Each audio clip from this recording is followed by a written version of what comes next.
Rreth viteve 1880, Nikola Tesla shkoi dhe takoi Edisonin për herë të parë në Amerikë. U nis nga Evropa pasi kishte takuar njeriu më të besuar të Thomas Edisonit, i cili shkonte në Evropë, në Amerika, për të vëzhguar punimet në kompanitë e Edisonit në Evropë.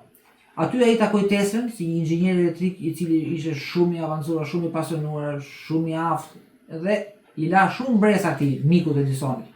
Dhe ky shkruaj një letër tek Edisoni dhe i tha: "Unë njoh dy njerëz të mëdhenj, tha. Njëri je ti, tha Edisonit, dhe tjetri është ky që po sjell letrën."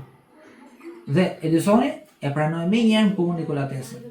Nikola Tesla filloi punë menjëherë tek Thomas Edison, ke kompania më e madhe e tij, më qendrore, dhe aty ai ushqua një soi në Evropë si një person me aftësi shumë të mëdha, me një kapacitet shumë të lartë inteligjencë, dhe Thomas Edisoni i besoi një punë shumë të rëndësishme dhe i ofroi një shumë prej $50,000 po të rregullonte, riparonte motorët DC që ai përdorte. Ndërkohë që Tesla punonte për riparimin e tyre, Tesla filloi të mendonte për motorin AC, për teknologjinë AC. Dhe mbas i mbaroi motorët, këtë punë që mori nga Thomas Edison, Edisoni nuk e pagoi dhe tha se ishte thjesht një shaka etj. Për këtë arsye, Nikola Tesla u shkëput nga Thomas Edison dhe filloi të merrej më vete.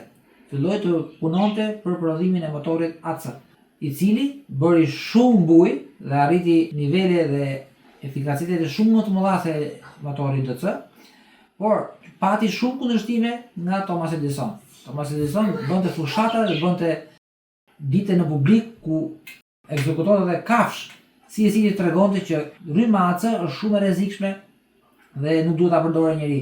Gjitha kjo ishte nga ana e biznesit, që mos të rritej një person tjetër dhe të ngrije dhe të binte biznesi i Thomas Edisonit. Ndërkohë, Nikola Tesla nuk arriti dot të nxjiste fitime nga kjo teknologji, pasi nuk kishte të ardhurat mjaftueshme nga menaxhimi i keq i tij. Ai ishte një shkencëtar shumë i madh, por jo një biznesmen si Thomas Edison. Dhe kështu që arriti një moment që Nikola Tesla nuk kishte mundësi as të pagonte për patentën e tij. Dhe kështu të drejtën e shpikjeve të Nikola Teslës e morën të tjerë.